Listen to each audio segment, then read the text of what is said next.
Saya tergelitik dengan statement Bang Rifai tadi, seolah-olah Saudara Jokowi jauh lebih baik dengan Gibran karena paling tidak sudah pernah ditunjukkan, walaupun kedua-duanya tetap dipersoalkan mau ditunjukkan atau tidak.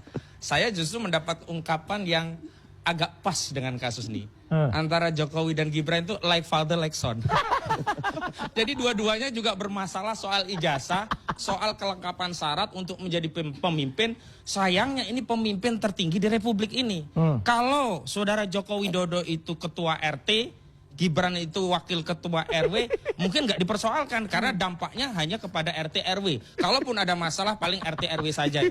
Tapi ini kan soal seluruh rakyat Indonesia 285 juta. Itu yang pertama. Yang kedua, kita tidak saja sedang berbicara tentang kebenaran otoritas.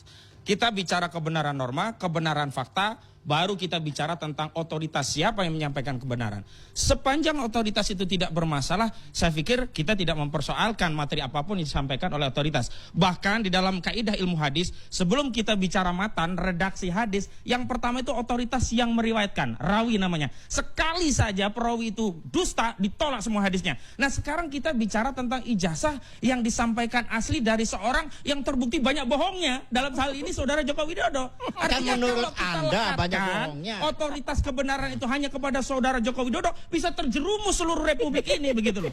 Iya kan? Yang kedua, tadi kan sudah dikatakan, saya sudah bicara norma. Nah sekarang ada yang men-challenge apakah fakta terkait ijazah Saudara Gibran dan Jokowi itu memenuhi kualifikasi norma 169 Undang-Undang 7 2017 yang secara politik ada pertanggungjawaban ketatanegaraan diaktifasi pasal 7A. Saya mau tegaskan 7A itu syaratnya sifatnya alternatif. Bisa kumulatif, bisa alternatif. Dan kemudian pilihan untuk dimakzulkan atau mundur itu bisa alternatif, bisa kumulatif. Nih redaksinya.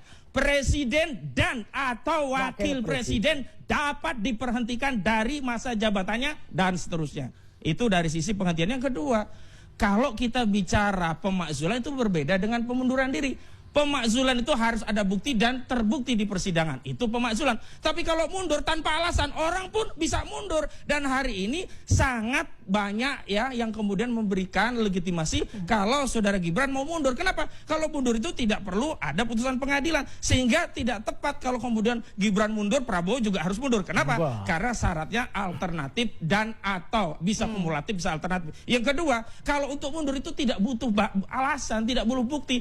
Subjektivitas seorang Gibran, apakah dia punya sikap negarawan, memimpin di tengah rakyat yang semuanya enggan pada dirinya, katakanlah setidaknya demikian. Atau kalau memang dia memang mau memimpin, dia harus gentle, jangan mengikuti legasi bapaknya yang gak segera menunjukkan bukti kepada publik, gitu saja. Dan sekali lagi, hari ini harusnya bukan Bara JP yang hadir, Bara Gibran gitu. Sayangnya Bara Gibran kagak ada gitu.